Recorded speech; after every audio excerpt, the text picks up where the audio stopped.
Love, they say, is patient. But what happens when the one you're meant to love walks away at the very moment you need them most? When the vows are for better, for worse, crumble under the weight of sickness, betrayal, and fear. This is the story of how my world shattered, and how, from the ashes of heartbreak, I found a strength I never knew I had. Before we continue, subscribe to more twisted tales like this one. Don't forget to like and share. Now, let's dive into this story. The school bell rang loudly through the hallways. Emily Carter stood by the whiteboard in her third-grade classroom, smiling at her students as they packed their bags. "Don't forget your spelling homework," she called out, waving to a little boy with chocolate on his chin. It had been a long week. Her body felt heavier than usual, and the constant tiredness was no longer just from teaching. For the past month, she'd been having terrible headaches and feeling dizzy more often than not, but she'd brushed it off. Teachers didn't get the luxury of sick days. As the last student walked out, Emily sat down at her desk, holding her head in her hands. Her vision blurred for a moment, then everything went black.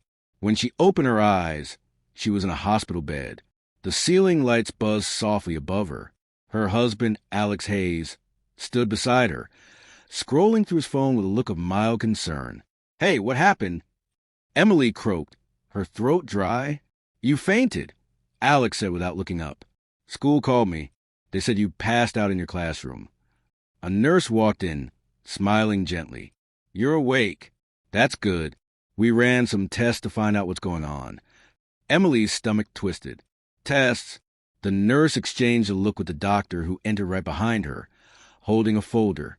"Mrs. Carter," the doctor began, "I'm sorry to bring this news so suddenly, but the tests show that you have stage 2 non-Hodgkin's lymphoma. It's a type of cancer." Emily's eyes widened. "Cancer? No, there must be a mistake. I'm only 32. I understand this is overwhelming," the doctor continued gently, "but we caught it relatively early. With chemotherapy, there's a good chance of recovery." Emily stared at the wall, feeling like her whole world was tilting. Alex sat frozen. His face was unreadable.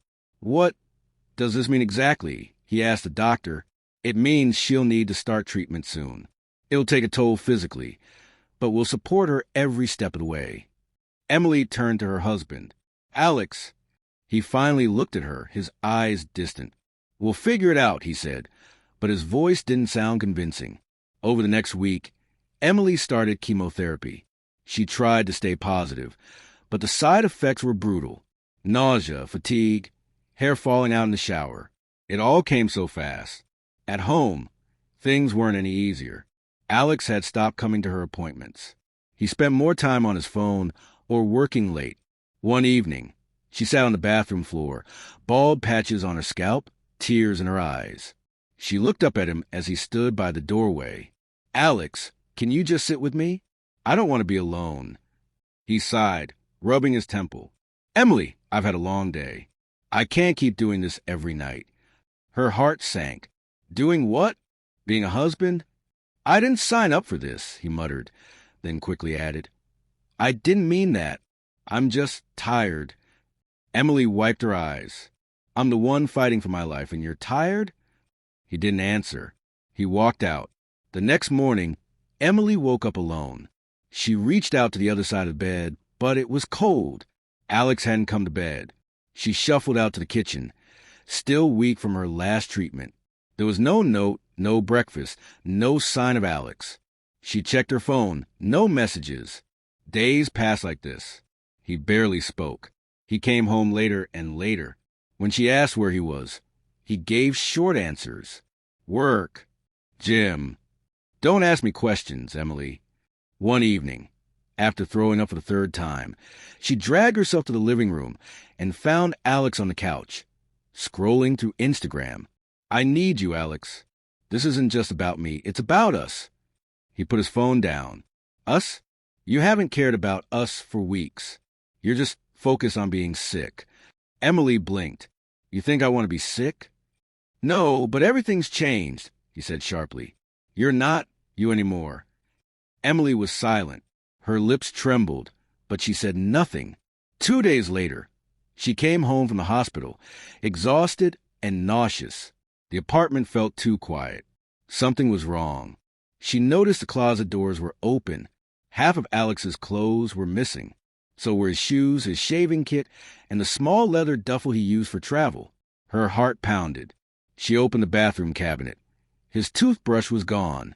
Her phone buzzed. It was a text from Alex. "I'm sorry, Emily. I can't do this. I need a life that's not full of hospitals and pain. Please don't try to find me." She dropped the phone. Her knees gave way, and she slid to the floor, hugging herself tightly. 2 days passed. No calls. No messages. Nothing. Emily sat on the edge of the bed, staring at a photo from their wedding. She looked happy, full of hope. Alex had been smiling then. Had it all been a lie? She finally called his mother. "Hi, Mrs. Hayes. Have you heard from Alex?" There was a pause on the line. "Emily, I'm sorry. He came by a few days ago. He said he needed space. He didn't mention cancer." Emily's voice cracked. "He left me. He just left. I'm so sorry, dear. I didn't know things were that bad." Later that week, while checking her bank app, her heart stopped again. The joint account was nearly empty. $23.45 left. She blinked. They had over $10,000 saved last month. Gone. He'd cleared it all before leaving. Her hospital bills were piling up, and now she had nothing. She tried calling him, straight to voicemail. She tried texting. No response. She sent a final message. "I'm not mad. I just need to understand. How could you leave me when I needed you most?" No reply. The next day, she saw something that broke her completely. While scrolling on Facebook, she came across a photo tagged with someone she recognized. Rachel Monroe, her best friend since college. It was a beach selfie. Rachel in sunglasses, kissing a man. The caption, "Sunset with my man, #blessed." Emily zoomed in. The man was Alex. Her hands trembled. Her chest tightened. A cold wave rushed through her body. They'd gone on vacation while she was fighting for her life. Rachel knew she had cancer. Rachel had held her hand during her first chemo session. Now she was holding her husband. Emily shut her laptop and sat still for a long time. She was too weak to scream, too broken to cry. But deep inside, something shifted. She whispered, "You left me to die, but I'm not dying. I'm still here." And somehow she knew this was not the end of her story. It was the beginning. The days that followed were the darkest of Emily's life. She had no money, no family nearby, no husband, and no best friend. Her once cozy apartment now felt like a cold, empty cave. The silence screamed louder than words. She canceled her lease, packed what little she had left, and moved into a tiny basement apartment on the edge of town. The walls were thin, the heater barely worked, and mold crept across the bathroom ceiling. But it was all she could afford. Every time she looked in the mirror, she didn't recognize herself. Her hair was gone. Her cheeks were sunken. Her skin pale. She wasn't Emily Carter, the cheerful teacher, the smiling wife. She was a ghost of that woman. One evening, she sat on the floor of her new place, eating instant noodles from a cracked bowl. Tears fell silently onto the noodles, but she kept eating. She didn't have the strength to cry out loud anymore. The hospital had set her up with a volunteer nurse who checked in once a week, just to make sure she was alive. His name was Daniel Walker. The first time he visited, he found her sitting on the floor with her back against the wall, a blanket wrapped around her like a shield. "Hi, I'm Daniel," he said softly. "I'm with the patient support team. Just here to check how you're doing." She looked up, unsure of how to respond. No one had asked her how she was doing in a long time. "I'm fine," she mumbled, even though she was clearly not. He gave her a small smile. "You don't have to say that. I can see you're not." Emily looked down. Daniel didn't push. He sat on a chair across from her, pulled out a small notepad, and started jotting things down. "Let me help you figure out what we can fix first. This place could use better lighting. And heat. You shouldn't be cold while you recover." Emily whispered, "I don't have the money to fix anything." Daniel paused, then nodded. "Okay, then we focus on what we can do. Food, Clean Space Company. You'd be surprised how much those help. That day, Daniel cleaned her kitchen, took out her trash, and brought her 2 homemade sandwiches. The next time he came, he brought her a small potted plant. You keep this alive, and I'll bring another, he said with a grin. Emily smiled faintly. What if I kill it? Then we'll get a cactus, he joked. One night, after another bout of vomiting, Emily sat staring at herself in the mirror. She wrapped an old scarf around her head to cover her bald scalp. Something about it felt peaceful. She picked up her phone and recorded a video. Her voice was shaky but honest. Hi, my name is Emily. I have cancer. My husband left me. My best friend betrayed me. I'm broke, I'm bald, and I'm not okay, but I'm still here. And tonight, the scarf made me feel like me again. She paused.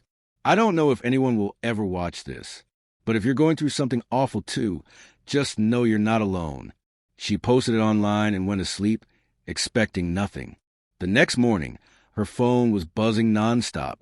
Comments, likes, shares, messages, thousands of them. Women from all over the world were leaving comments like, I needed this today. You're beautiful. I have cancer too. Thank you for saying what I couldn't. Emily blinked in disbelief. She wasn't invisible anymore. She wasn't alone. The video reached over 300,000 views in just 1 week. Emily was overwhelmed. People started asking where she got her scarf. Others asked if she could make and sell some. She hadn't thought about it. But suddenly, an idea formed in her heart. What if she could create scarves, not just for warmth or fashion, but for healing? She took her last $50, bought fabric from a local market, and borrowed a sewing machine from a neighbor who lived upstairs. Daniel came by that weekend and saw her hunched over the table, stitching. What's this? He asked, surprised. Emily looked up. Her eyes were puffy from lack of sleep, but they were shining. I'm making scarves. Beautiful ones. For women like me, who've lost their hair and maybe lost themselves. Daniel smiled. You have a name for them? Emily thought for a moment. Brave and beautiful. Daniel whistled softly. That's perfect. She started small, posting photos on Instagram, sharing new videos where she talked honestly about her struggles. Every scarf had a name: Hope, Grace, Survivor, Phoenix. Orders started coming in. First, 5 scarves, then 10, then 40. Emily couldn't believe it. Her tiny apartment turned into a mini scarf factory. Fabric covered the floor. Thread spools cluttered the table. But for the first time in months, she felt alive. Daniel helped set up a website for her. He even made a logo, a phoenix rising from ashes, wrapped in a scarf.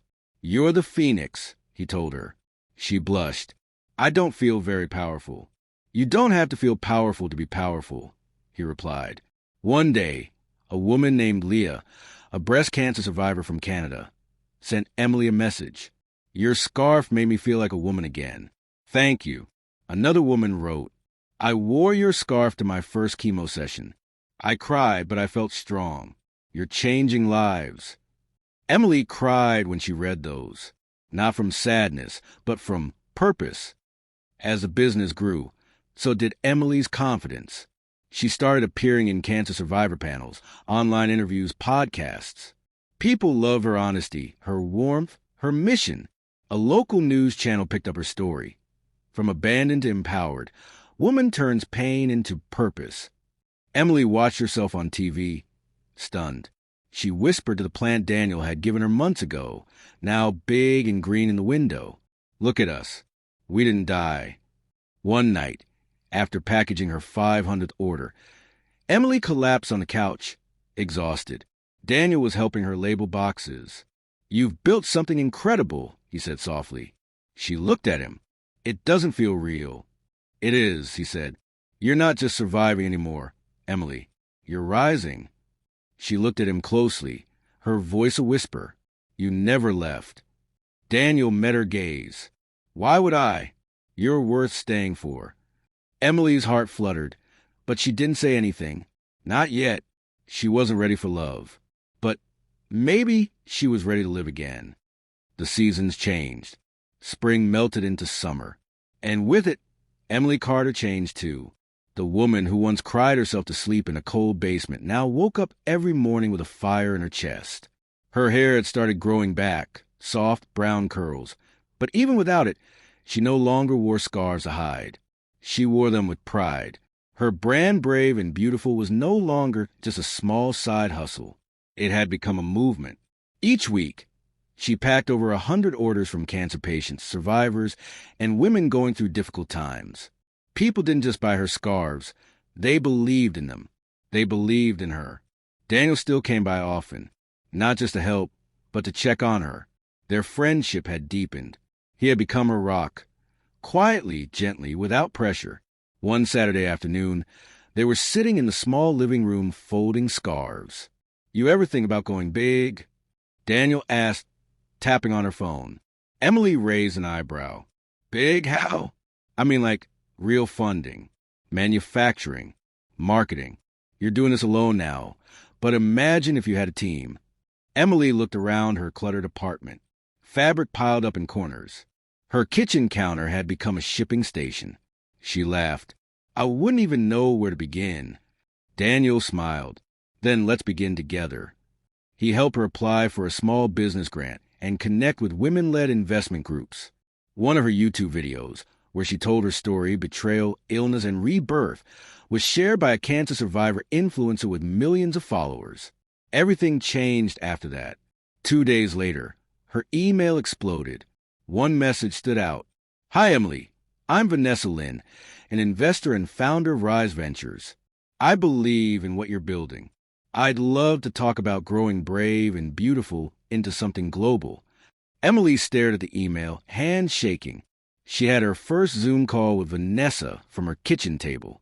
Emily wore a white scarf called Courage and a plain T-shirt.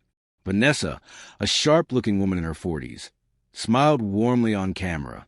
"I don't care about your apartment. I care about your heart. Your story is powerful. Your mission is real.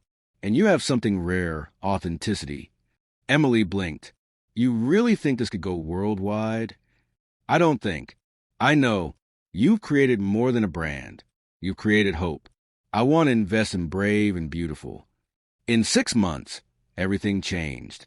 Emily moved into a sunny studio space, hired a team of seamstresses, expanded her product line, scarves, soft head wraps, inspirational journals, even robes for hospital patients. Her website was now translated into 5 languages. Her face was on a billboard in Times Square. And most shockingly, her company was valued at $1.2 billion after a successful Series B funding round. She cried in the shower the day she saw that number in the news. A billionaire, the same woman whose husband left her to die, who once had $23 in her account, was now worth more than she could ever imagine. Emily's days were full now. Meetings, interviews, events, product shoots. But she never forgot who she was doing it for. She started a foundation under the same name, Brave and Beautiful Foundation, to provide free scarves and emotional support kits to women going through chemotherapy worldwide. But even with all her success, she remained humble. She still lived in a modest home, still preferred tea over champagne, still answered messages from women who just needed someone to say, "You're going to be okay." One quiet evening, Emily sat on the floor of her home office, organizing letters from customers. Daniel walked in, holding 2 cups of hot chocolate. "CEO on the floor again?" he joked. She smiled. CEO with messy feelings. He handed her the cup. "Talk to me." Emily looked at him. "Sometimes I can't believe this is real. I used to be so broken, so scared. Now I run a billion-dollar company, and people call me an inspiration. But inside, I still remember being abandoned. I still remember being bald and alone." Daniel sat beside her. "You didn't just survive, Emily. You rebuilt yourself from scratch. That's something not even money can buy." She looked into his eyes and whispered, "I couldn't have done it without you." Daniel didn't say anything. He just reached out and held her hand. And for the first time, she didn't pull away. A week later, Emily flew to Los Angeles for a Women in Business panel. She stood on stage, wearing her signature scarf and a black power suit. I was left during the worst moment of my life. I lost everything. But I found something better. I found myself. And now I build for women like me. Women who have been hurt, sick, left behind, but never gave up. The crowd gave her a standing ovation. Back in New York, Emily returned to her studio to find a letter sitting on her desk. No return address. She opened it. Dear Emily, I saw you on TV. I know I'm the last person you want to hear from, but I had to write. I'm sorry. I made the biggest mistake of my life leaving you. Rachel left me last year. I've lost everything. I miss you. I'm proud of what you've built. Maybe we could talk sometime. Alex. Emily stared at the letter in silence. For a long moment, she said nothing. Then she calmly folded the letter, dropped it into the trash, and whispered to herself, I've already spoken. With my life.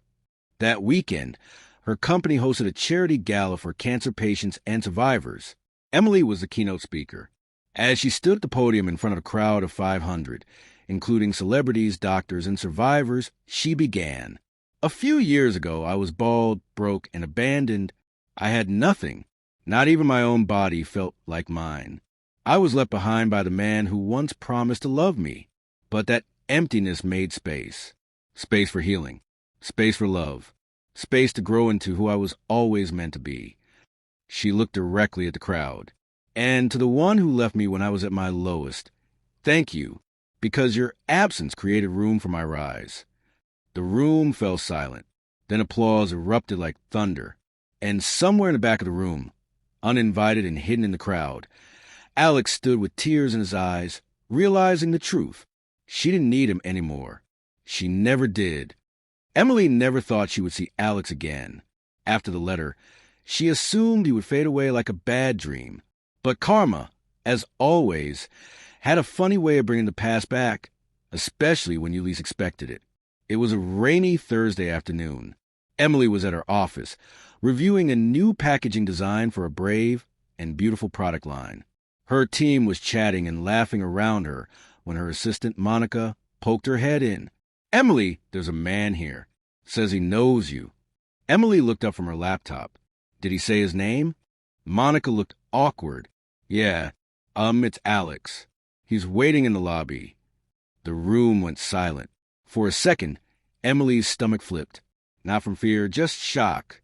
She calmly closed her laptop and stood. Bring him to the conference room.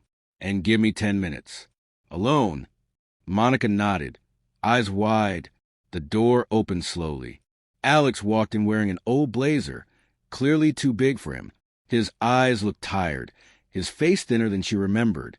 He stood there, silent, awkward, as if waiting for her to break the ice. Hello, Alex, Emily said, her voice cool and calm. Hi, Em, he said softly. You look incredible. She nodded once. Thanks. Cancer will do that to you, apparently. Alex's smile faltered. I didn't come to fight. Good, because you wouldn't win. He looked down, then pulled out a chair and sat across from her. I saw your story on the news. The billboard, the TED Talk. You've built something unbelievable. I had no choice, she replied. When you're left to die, you either sink or swim. Alex winced. I was scared, Emily. I didn't know how to handle it. Watching you suffer, it broke me. Emily narrowed her eyes. No, what broke you was your selfishness. You didn't stay because it wasn't convenient, because I wasn't pretty anymore, because I stopped being someone you could show off. That's not fair. What's not fair, she cut him off, her voice rising slightly, was coming home from chemo and finding you gone. No goodbye, no support, and then seeing you on Instagram laughing with my best friend. Alex looked ashamed. Rachel left me, took everything. I lost my job. I'm staying with a cousin now. I don't even have a car anymore. Emily folded her arms. So you came crawling back. No, he said quickly. I came to say sorry. And maybe to see if there's still a chance. Emily stood up. No, she said firmly. There's no chance. Not even a little one. Alex's eyes watered. I messed up. She nodded. You did. And I thank God you did. Because if you hadn't left me, I would still be the woman waiting for your love. Now I'm the woman who loves herself. She walked to the door and opened it. This company, this mission, this new life, they were all born the day you left. Alex stood slowly. So this is it? Yes, Emily said with a soft smile. But you should know you were the best thing that never happened to me. He walked out, shoulders slumped into the rain. Emily didn't cry. She never would for him again. 2 weeks later, Emily hosted the biggest event of her career, the Brave and Beautiful Global Gala, a black-tie charity fundraiser to launch her new international foundation. Hundreds of guests arrived: doctors, celebrities, fashion leaders, survivors from all over the world. The media buzzed. Paparazzi lights flashed. Brave and beautiful scarves were worn proudly by models on the runway and survivors alike. The gala was held in the same luxury hotel where, years ago, Emily had celebrated her wedding anniversary with Alex. She remembered sitting at a white tablecloth, smiling at a man who didn't know how to love her. Now, she stood in the same ballroom, surrounded by hundreds of people who did. Daniel was there, dressed in a navy blue tux, watching her from across the room. "You ready?" he asked softly as they stood backstage. Emily adjusted her elegant gold scarf and looked at her speech cards. "Yes, I'm more than ready." The spotlight hit her as she stepped onto the stage. The crowd clapped thunderously. She smiled calm and poised. "Good evening, everyone," she began. "I want to tell you a story." The ballroom fell silent. 3 years ago, I was diagnosed with cancer. My hair fell out. My body changed. My life paused. And when I needed love the most, I was left. Gasps rippled through the crowd. My husband disappeared. My best friend betrayed me. And I had nothing, not even money to pay for my treatment. A few people whispered. Others dabbed their eyes. But I didn't die. In fact, I came alive. Out of that pain, Brave and Beautiful was born. She looked directly into the crowd. And to the person who left me when I was at my lowest, thank you. Your absence made room for my rise. Your silence made space for my voice. Your betrayal gave birth to my mission. The audience stood, clapping loudly, some even cheering. She finished with one final line. "I am not here because of what I lost. I am here because of what I found, me." As she stepped off stage, cameras flashed, reporters crowded around her. But all she could see was Daniel, waiting at the bottom of the stairs. "You were incredible," he whispered, holding her hands. She looked up at him, eyes full of tears, but this time, happy ones. "Thank you for never leaving," she said. "I never will," he replied, his voice shaking. For the first time in years, Emily allowed herself to fall not into weakness, but into love. Real love, patient, steady, true. Somewhere far from the gala, in a rundown apartment, Alex watched her speech on TV. Alone, bitter, regretful, he turned off the screen. She had become untouchable, and he would remain the shadow she left behind. The gala was a huge success. Millions were raised for cancer survivors around the world. Brave and Beautiful was now a global symbol of hope, and at the center of it all stood Emily Carter. But for the first time, her heart felt calm, not driven by pain or revenge, just peace. After the event, Emily and Daniel walked through quiet city streets, hand in hand. The sound of their footsteps echoed softly on the pavement. "You were amazing tonight," Daniel said, smiling. Emily glanced at him. "You say that every time I speak, because it's true. But tonight wasn't just a speech. It was a victory. You've come so far." She paused, looking up at the stars. "You know, for a long time, I did everything to prove I didn't need Alex, that I wasn't weak. But tonight, I didn't even think about him. It wasn't about him anymore. It was about me." Daniel squeezed her hand gently. "Exactly. You've healed." She looked at him, her voice soft.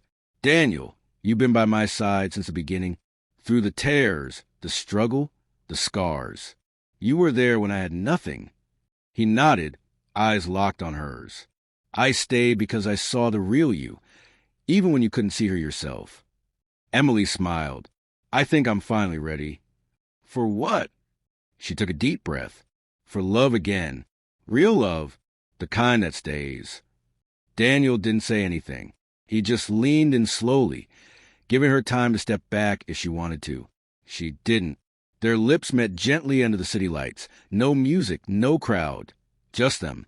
It wasn't rushed. It wasn't loud. It was real.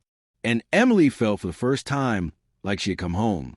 In the weeks that followed, Emily and Daniel grew even closer. They traveled to hospitals across the country together, giving talks and donating brave and beautiful care packages. Together, they launched the Phoenix Project, an initiative to help cancer survivors start businesses and rebuild their lives with purpose, just like Emily did. Her story began spreading across the globe, translated into multiple languages. Schools, foundations, and even government programs began using her story in campaigns to inspire hope and resilience. One morning, Emily received a call from her old school. "Miss Carter," the principal said excitedly, "we'd like to name our new arts building after you. Your story has touched every student here." Emily wiped tears from her eyes. "I'd be honored." Daniel surprised her one evening with a visit to the old neighborhood, the one she moved to after Alex left. The tiny basement apartment was still there. They stood outside it, looking at the cracked walls and old door. "I thought you might want to say goodbye," Daniel said gently. Emily stepped toward the door and whispered, "Thank you." Daniel tilted his head. "To the apartment?" "To everything," she said with a small smile. "To the sickness, the heartbreak, the loneliness. Because without all of it, I wouldn't be who I am now." A year later, Emily stood on the biggest stage of her life. A TED Talk in front of thousands in person and millions watching online. She wore a sleek black gown with a golden scarf from her first brave and beautiful collection. Behind her, the screen showed photos from her journey. Bald, smiling in a hospital, sewing scars in a cramped apartment, walking the red carpet at her gala. She took a deep breath and began. "I was left when I had cancer. My body was weak, my heart shattered, and I was completely alone. The man I trusted the most walked away, and I thought my story was over." She paused, letting the silence breathe. "But sometimes being broken is just the beginning. What I didn't realize then was that my worst day would lead me to my best life." She smiled at the crowd. "I am now the founder of a billion-dollar company. I am a survivor, a leader, a woman who rose." The crowd burst into applause. And if you're out there feeling abandoned, broken, or forgotten, please hear me. You are not your pain. You are not your past. You are the author of your future. Standing ovation. People cried. People smiled. People stood in awe. Emily Carter had not just survived. She had conquered. Backstage, Daniel waited with flowers. "You made the whole world cry," he teased, handing them to her. "Not my fault," she smiled. "Blame the truth." He kissed her on the forehead. "You ready for our next chapter?" She nodded. "With you, I'm ready for anything." That summer, they held a quiet ceremony on a hillside vineyard in Italy. Just close friends, family, and cancer survivors she had helped. Emily wore a cream silk dress, no wig, no heavy makeup, just her natural self. Daniel stood under an arch of white roses as she walked toward him. When the officiant said, "Do you, Emily, take Daniel to be your partner in life, love, and legacy?" she didn't hesitate. "I already have," she said with a smile. Later that night, as they danced under the stars, Daniel leaned close. "You ever think about where you'd be if none of this had happened?" Emily looked up at him and whispered, "I'd still be married to the wrong man, still waiting for someone to save me." She smiled. "But now I know I was the one I was waiting for all along." At the brave and beautiful headquarters, a new plaque is mounted on the wall. Founded in pain, built in purpose, powered by love. Below it, a photo of Emily, head held high, scarf flowing in the wind, smiles back at every woman who walks through the door. Because now, she isn't just a survivor. She's a symbol, a legacy, a billionaire, and most of all, a woman who chose herself and won. The end. If this story moved you, don't scroll past. Hit that like button and subscribe for more real, raw stories about betrayal, revenge, and powerful comebacks. And if you've ever been left behind, tell us in the comments, what's your comeback story going to be? Because your pain might just be your power.